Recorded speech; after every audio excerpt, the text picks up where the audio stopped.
Hello there. So the title of this post today is Should you use letters behind your name? Which I do. So I will explain in the post. So my name is Andrea Jackson, and I am an avid believer in ensuring that the learner and the employer is at the heart of training provision. I help training providers to feel confident in the face of an Ofsted inspection. I ask learners, employers and staff questions based on the educational inspection framework to gauge the impact of the training. I identify themes and then support the providers to add and drive through systems and processes that improve that impact. And this means that Ofsted inspections are not to be feared and continual improvements are made with the emphasis on quality. So why do I use the letters behind my name? So it's important in my work that I can show that I have the knowledge and experience to complete investigations into the impact of training received that the training received is having on the learners and employers. Now, me showing experience is easy. Being in the apprenticeship world since 1990s, from being an assessor, teacher, IQA, team leader, area manager to senior management. And that means I've had experience in pretty much every segment of apprenticeships. Now, it can be argued, of course, that actually everything I've put in to apprenticeships has had a detrimental effect. However, I do have a track record of improving situations in a training providers that I've been part of. Now, in 2013, after a 4-year part-time study with the Open University, I gained a BA Honours in Leadership and Management. I gained a Desmond. Now, if you don't understand what that is, ask somebody that's a lot older than you are. Now, I loved learning management theory and then being able to test it in the workplace. I gained a real insight into psychology, attitude, motivation or lack of motivation, contracts of employment, including the psychological contracts of employment. I learned the complexities of dealing and working with people. So when the certificate came through the post and the graduation ceremony that was later, I thought long and hard about using these letters. Now, I use them on LinkedIn. I use them on my signature on my email for work. I don't use them for anything else. But I have to say, though, that when I get a letter from the Open University and my letters are on it, I do get a buzz.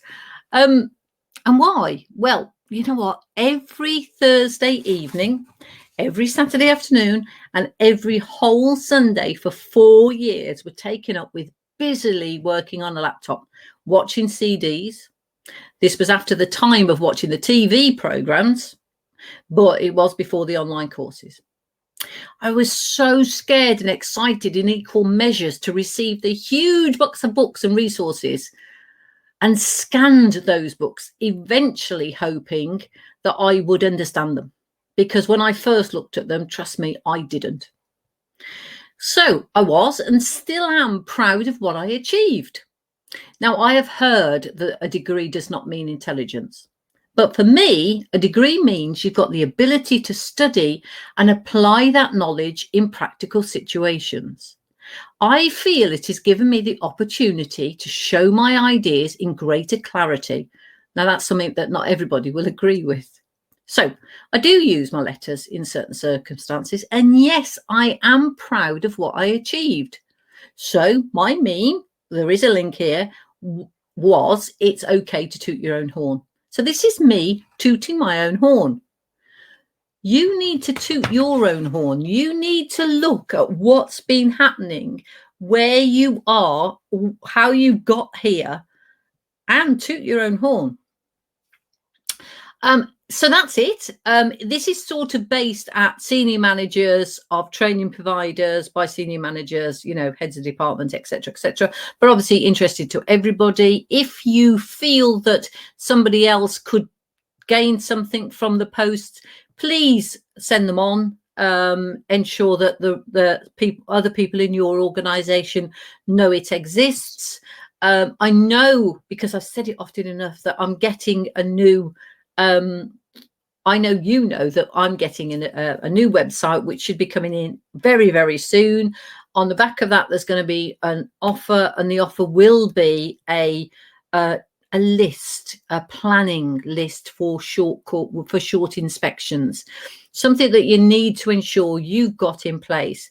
I think what I'm really looking at is to ensure that when the inspection call comes, I'm making a sign of a phone, that we're not rabbits in headlights, that actually we go, no, that's fine, let's put this, we've got this sorted out. And you know what you want to show, you know what you want to toot your own horn at for the inspector. You want to show, please look at this, you need to look at this before you go, because certainly from a short inspection, we haven't got that much, we haven't got long, have we, to show them the stuff.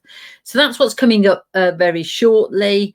As I say, thank you so much for all your support. Really, really appreciate it. And as soon as I get a date, I'll let you know.